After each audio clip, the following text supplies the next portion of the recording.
जिंदगी में हर बात और हर एक चीज के पीछे कोई ना कोई तर्क छुपा होता है। पत्ते हरे क्यों होते हैं? मौसम क्यों बदलता है? बारिश क्यों होती है? दिन और रात क्यों होते हैं? प्रकृति में हमेशा परिवर्तन क्यों होता है? हमारे जीवन में दुख और सुख क्यों आते हैं? आदि छोटी से छोटी बातों के पीछे भी तर्क है। लेकिन फिर भी हमारे आसपास ऐसे कई जगह मौजूद है जो सभी के लिए रहस्य का विषय है। आधुनिक हो चुकी दुनिया के पास भी उस बात का कोई जवाब नहीं है। ऐसा हमेशा देखा जाता है कि जिन बातों का जवाब देने में विज्ञान भी चुप रहता है। ऐसा ही दिलचस्प नजारा देखने को मिलता है अजमेर शरीफ की दरगाह पर। वैसे तो यहां आने वाले लोगों को यहां की हर चीज बड़ी ही अद्भुत लगती है।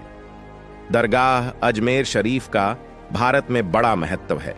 खास बात यह भी है कि ख्वाजा पर हर धर्म के लोगों का विश्वास है। यहां आने वाले भक्त चाहे वे किसी भी मजहब के क्यों ना हो, ख्वाजा के दर पर दस्तक देने एक बार जरूर आना चाहते हैं।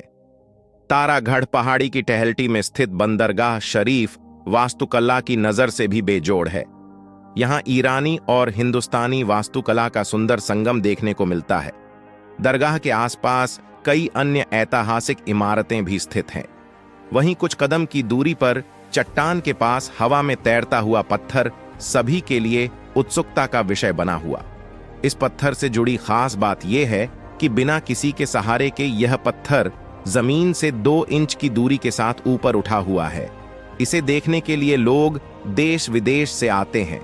यही नहीं, यहाँ कई वैज्ञानिक भी इस पत्थर के रहस्य से पर्दा हटाने के अनुसंधान करने के लिए आते हैं। लेकिन कोई भी इस पत्थर से जुड़ा तर्क देने में सफल नहीं रहा है।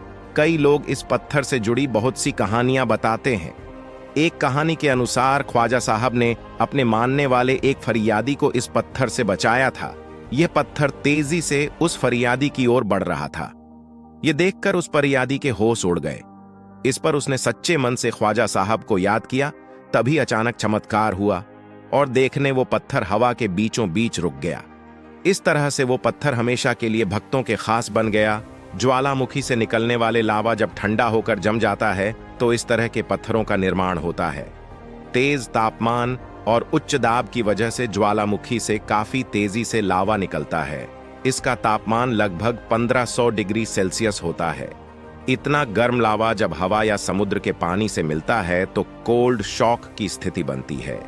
इसी स्थिति में गर्म लावा के अंदर हवा भर जाती है और तुरंत ही यह ठंडी हो जाती है। यह हवा लावा में रह जाती है और बहुत छोटे छोटे बबल बन जाते हैं। ये बबल मिलकर ही बड़ा सा पत्थर बन जाते हैं। अंदर हवा भरी होने की वजह से इन पत्थरों का वजन बहुत कम हो जाता है।